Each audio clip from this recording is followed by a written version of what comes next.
Meus irmãos, hoje é a festa da Assunção de Nossa Senhora.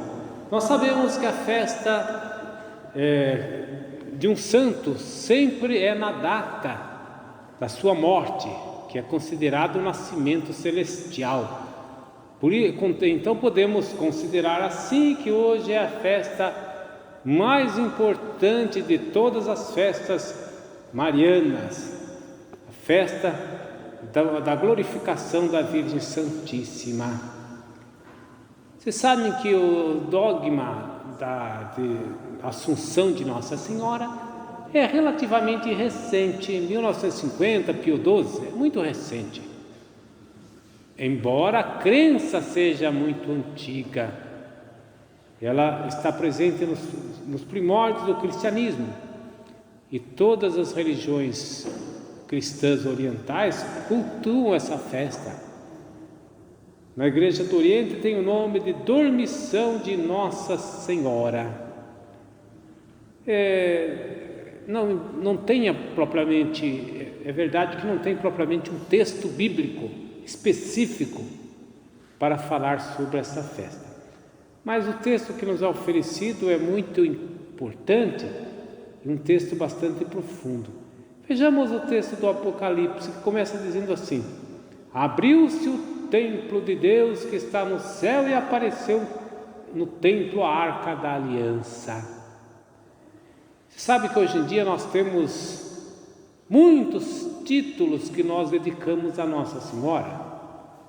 A maioria deles está ligado a lugares em que ela se manifestou. Fátima, Aparecida do Norte, vamos lá,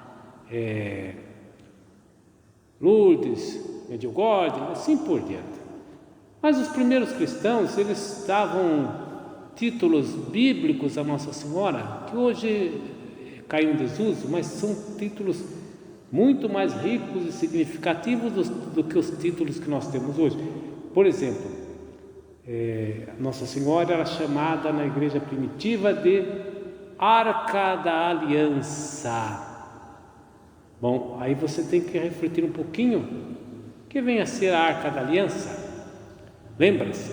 Era aquele baú que Deus mandou Moisés fazer com madeira da acácia e disse que fosse forrada de ouro por dentro e por fora.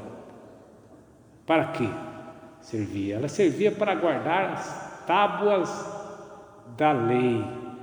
Vejam vocês, se para conter simples tábuas de pedra, Deus teve o cuidado de pedir para que fosse feita uma arca digna, de madeira nobre, forrada de ouro por dentro e por fora.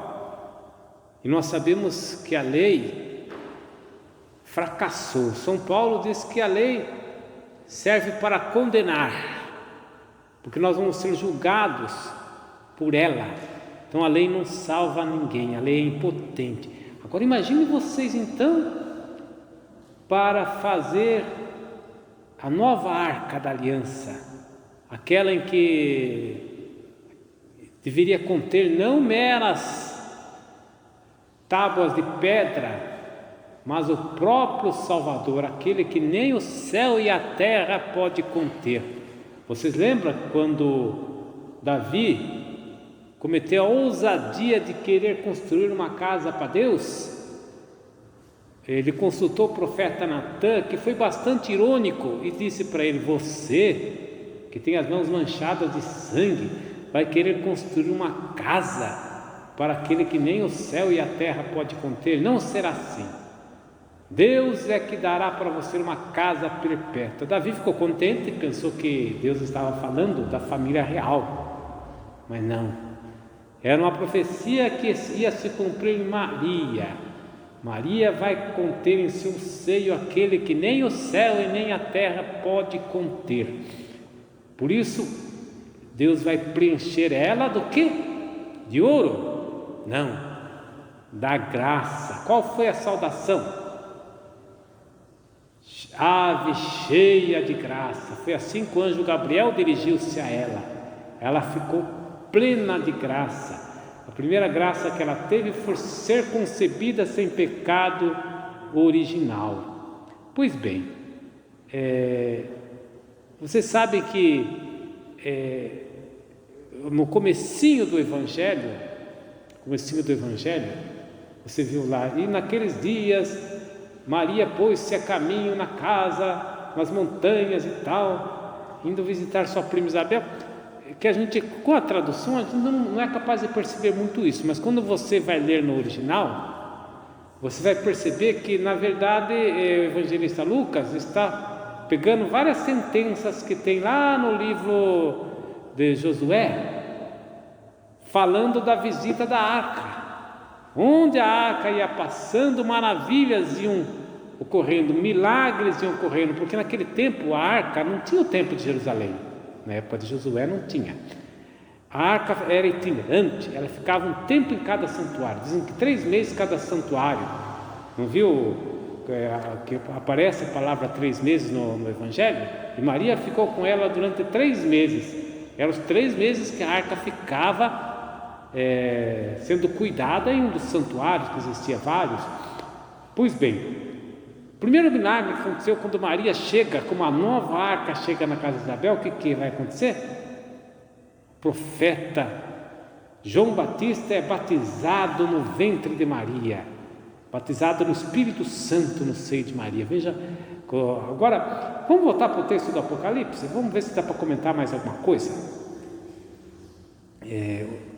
Depois o texto vai usar outra imagem maravilhosa para falar de Maria, dizendo assim: e apareceu no céu um grande sinal, uma mulher. Veja que nós estamos num texto joanino, foi São João que escreveu o Evangelho, o Apocalipse e algumas cartas, e João se refere 3 vezes a Maria.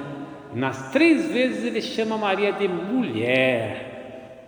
Para nós parece ter uma palavra assim, vamos dizer, um pouco até, de desprezo, mas não, ele está fazendo teologia. Mulher é a tradução literal da palavra Eva, mãe. Pois bem, vocês lembram as 3 passagens que parece que São João se refere a Nossa Senhora? Bodas de Caná, onde ela consegue o primeiro milagre de Jesus, aos pés da cruz, onde Jesus oferece ela como nossa mãe, e aqui nesse texto. Mas ele diz: um grande sinal aparece no céu, uma mulher vestida de sol, com uma lua debaixo dos pés e uma cabeça com uma coroa de 12 estrelas. Aí você fica pensando, que imagem será essa? Você logo me vem na imagem de Nossa Senhora da Guadalupe, que foi uma imagem que foi milagrosamente sem mãos humanas, escrita lá no manto do índio. Lembro, esqueci o nome do índio, cabeça minha, né? Eu sei que aqui o que interessa para você notar uma coisa, que não é apenas uma maneira bonitinha de desenhar a figura de Maria que aparece lá em Guadalupe. Pense na navegação do mundo antigo. A navegação do mundo antigo não existia bússola, nem muito menos GPS. Navegar à noite era muito proibido, era muito difícil, perigosíssimo. Como que você se guiava à noite? Através da lua. Pela lua, quem conhece sabe ler as fases da lua, sabe certinho, dá para você saber os quadrantes celestiais olhando a lua. Eu fui ver no Google como que diferencia as luas e fiquei sabendo que a lua cheia, ela aparece onde o sol nasce, a lua nova onde o sol se põe, e a outra faz 90 graus certinho com essas fases da lua. Então dá para você saber fazer o quadrante celestial pela lua, você consegue fazer certinho. Então, e as estrelas, os signos zodíacos, touro, leão, papapá, os antigos usavam isso para navegar, se orientar. Sabe de onde vem a palavra orientação? De Oriente, onde o sol nasce. O interessante é notar que Maria é apresentada aqui nesse texto como um grande sinal para nós que estamos na noite escura. A noite escura aqui é a igreja onde o Cristo está ausente, porque Ele vai vir, o texto vai falar no finalzinho, né? A igreja está sem a presença física de Jesus. Nós estamos nessa noite escura.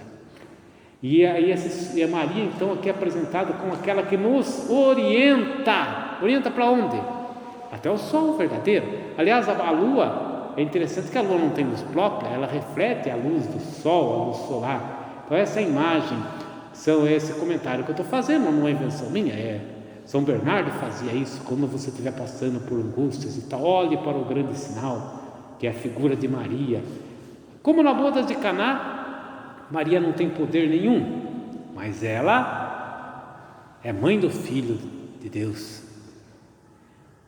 Ela também, ela não pode nos salvar, mas pode nos orientar na direção a tomar, no rumo a seguir. Bom, mas nem tudo são flores neste mundo, né? Nesse mundo existe a presença do mal, do pecado, das coisas ruins, dos coronavírus da vida, os políticos safados que querem roubar com a doença, quanto mais desgraça melhor para roubar. E aí aparece a figura de outro sinal, um grande dragão, cor de fogo. Essa é alusão, sem dúvida nenhuma, à serpente do Gênesis, que é a figura do mal, do tentador. Mas ela diz que tem 7 cabeças e 10 chifres, sobre a cabeça 7 diademas. Aqui traduziram como coroa, mas no original diz que é diadema, porque a diferença, eu não sabia disso, mas a diferença de uma coroa com diadema que a diadema é uma coroa falsa, pega só a parte da frente, parece que tem uma coisa assim, mas não tem, que nem noiva usa, né, na frente, e a coroa é a cabeça inteira. Veja bem, o dragão tem 7 cabeças e 10 chifres. 7 é um número perfeito, mas aqui você veja como o Satanás, ele se apresenta como algo verdadeiro, é um falsário, um enganador. O 7 é o número dos dons do Espírito Santo, 7 é o número das virtudes teologais, mas também é o número dos 7 pecados capitais. E 10, os 10 chifres, 10 o que é? É os 10 mandamentos.